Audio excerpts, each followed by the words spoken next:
Imam Besar Front Pembela Islam (FPI), Habib Rizik Syihab meminta agar pemerintah berhenti melakukan kriminalisasi ulama dan aktivis. Habib Rizik mengatakan, hal itu menjadi salah satu syarat agar pihaknya bisa berrekonsiliasi dengan rezim pemerintahan Jokowi. Dalam siaran video Front TV, Habib Rizik menerangkan, ulama dan santri merupakan separuh komponen dalam proses pembentukan negara yang harus pemerintah ingat.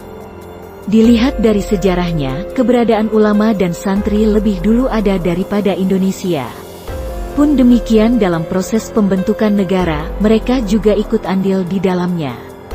Oleh sebab itu, Habib Rizik mendesak agar pemerintah senantiasa memahami posisi ulama, dilihat dari rekam jejak dan sumbangsihnya bagi bangsa Indonesia. Sebelum NKRI ada, jauh sebelum Indonesia ada, buka sejarah, siapa yang melawan penjajah? Ulama dan santri, tutur lugas Habib Rizik dilansir YouTube Front TV. Habib Rizik memberi contoh betapa tuanya pesantren dibandingkan Indonesia. Dia menyebut sejumlah nama pesantren tua. Di antaranya Pondok Pesantren Mustofawiyah di Sumatera Utara yang usianya ratusan tahun, Pondok Pesantren Sidogiri Jawa Timur yang usianya sekitar 300 tahun, dan Pondok Pesantren Tambak Besar yang usianya 200 tahun. Kemudian, Habib Rizik kembali melempar tanya bernada candaan kepada publik yang menontonnya seolah menegaskan pernyataannya. Artinya duluan pesantren atau NKRI, pejabat sekarang atau kiai, jadi jangan begitu sudah merdeka, dapat jabatan, gaji tinggi, enak-enakan, kata Habib Rizik. Ulama dikriminalisasi iye. Jadi keluar lagi sudah kangen 3,5 tahun gak keluar-keluar, tandasnya. Habib Rizik Syihab mengajak pemerintahan Jokowi rekonsiliasi dan berdamai. Namun itu akan dia lakukan jika pemerintah membebaskan para Habib yang terjerat kasus hukum dan dipenjara. Habib Rizik meminta pemerintah membebaskan terpidana terorisme Abu Bakar Ba'asyir dan terpidana kasus kekerasan Habib Bahar bin Smith.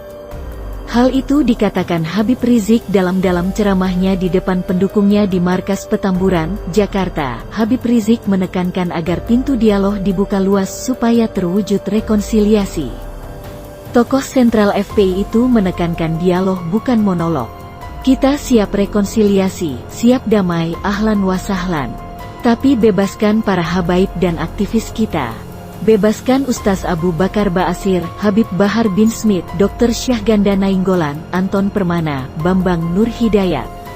Bebaskan para buruh mahasiswa pelajar yang penuhi ruang tahanan, ujar Habib Rizik dikutip dari siaran Front TV dikutip Kamis, tanggal 12 November tahun 2020. Setelah kriminalisasi itu dihentikan, maka Habib Rizik siap dialog dengan pemerintah.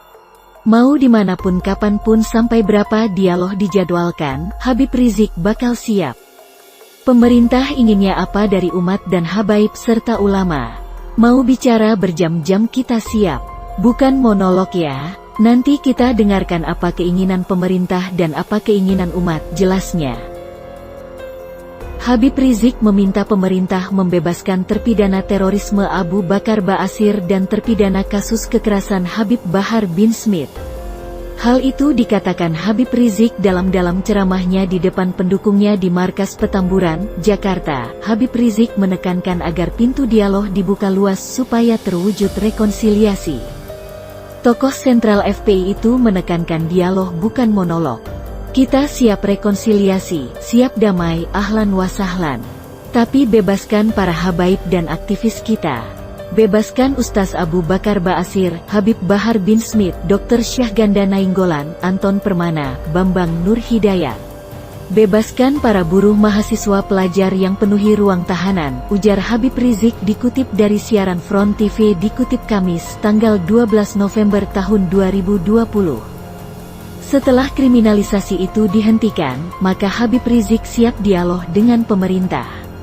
Mau dimanapun kapanpun sampai berapa dialog dijadwalkan, Habib Rizik bakal siap. Pemerintah inginnya apa dari umat dan habaib serta ulama. Mau bicara berjam-jam kita siap. Bukan monolog ya, nanti kita dengarkan apa keinginan pemerintah dan apa keinginan umat, jelasnya.